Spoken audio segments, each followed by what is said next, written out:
Auto ଡ୍ରାଇଭରଙ୍କ ମହାନତା ପାଇଁ ତାଙ୍କୁ ଭଦ୍ରକ ପୌରପାଳିକା ଅଧ୍ୟକ୍ଷା ଗୁଲମୁଖୀ ହବିବି କଲେ ସମ୍ବର୍ଦ୍ଧିତ।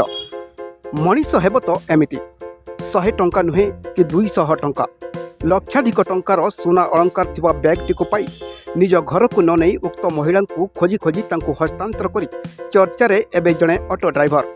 ଏହି ମହାନ ବ୍ୟକ୍ତି ଜଣକ ହେଉଛନ୍ତି ଭଦ୍ରକ ପୁରୁଣା ବଜାର ଅଞ୍ଚଳବାସୀ ଇନାୟତ ଖାଁ, ଯେ କି ସୋରରୁ ଅଟୋ ନେଇ ଭଦ୍ରକକୁ ଫେରୁଥିବା ବାଟରେ ତଳନଗର ଅଞ୍ଚଳରୁ ଜଣେ ମହିଳା ତାଙ୍କ ଅଟୋରେ ଆସି ଜାମୁଝାଡ଼ି ଛକରେ ଓହ୍ଲାଇ ପଡ଼ିଥିଲେ।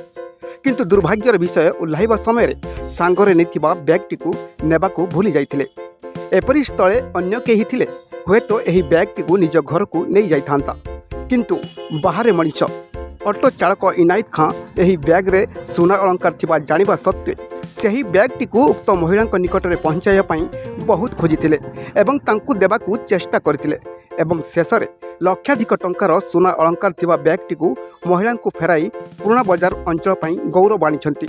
ଇନାୟତଙ୍କ ଏଭଳି କାର୍ଯ୍ୟକୁ ନେଇ ପୁରୁଣା ବଜାର ଆଜି ଗର୍ବିତ। ଅଟୋ ଡ୍ରାଇଭରଙ୍କ ଏହି ମହାନତା ପାଇଁ ଭଦ୍ରକ ପୌରାଧ୍ୟକ୍ଷା ଗୁଲମୁଖୀ ହବିବି ପ୍ରଶଂସା କରିବା ସହ ତାଙ୍କୁ ସମ୍ବର୍ଦ୍ଧିତ କରିଥିବା ସୂଚନା ମିଳିଛି। ଆଜିର ସମାଜରେ ଇନାୟତଙ୍କ ଏଭଳି ମହାନ କାର୍ଯ୍ୟ ଅନ୍ୟମାନଙ୍କ ପାଇଁ ପ୍ରେରଣା ସାଜୁ ବୋଲି ମତ ପ୍ରକାଶ କରିଛନ୍ତି ଗୁଲମୁଖୀ ହବିବି। আজি ବହୁତ ଖୁସି ଲାଗିଲା ଯେ ଏମିତି ଜଣେ ବ୍ୟକ୍ତିତ୍ୱ ଆମ ପାଖରେ ଅଛନ୍ତି ଯେ କି ମାନେ ଆଜିକାର ଯୁଗରେ ଏମିତି ଲୋକ ପାଇବା ବହୁତ ମୁସ୍କିଲ। ତାଙ୍କ ଭିତରେ ଯେଉଁ ଅନେଷ୍ଟି ଅଛି, ଯେଉଁ ଇମାନଦାରୀ ସେ ଦେଖାଇଛନ୍ତି, ସେଥିପାଇଁ ଆଜି ପୂର୍ଣ୍ଣା ବଜାର ଏବଂ ଆମେ ସମସ୍ତେ ବହୁତ ଗର୍ବ ଅନୁଭବ କରୁଛୁ ଏବଂ ସେ ପୂର୍ଣ୍ଣା ବଜାର ପାଇଁ ଗୋଟେ ଗର୍ବ ଏବଂ ଗୌରବ ଆଣିଛନ୍ତି।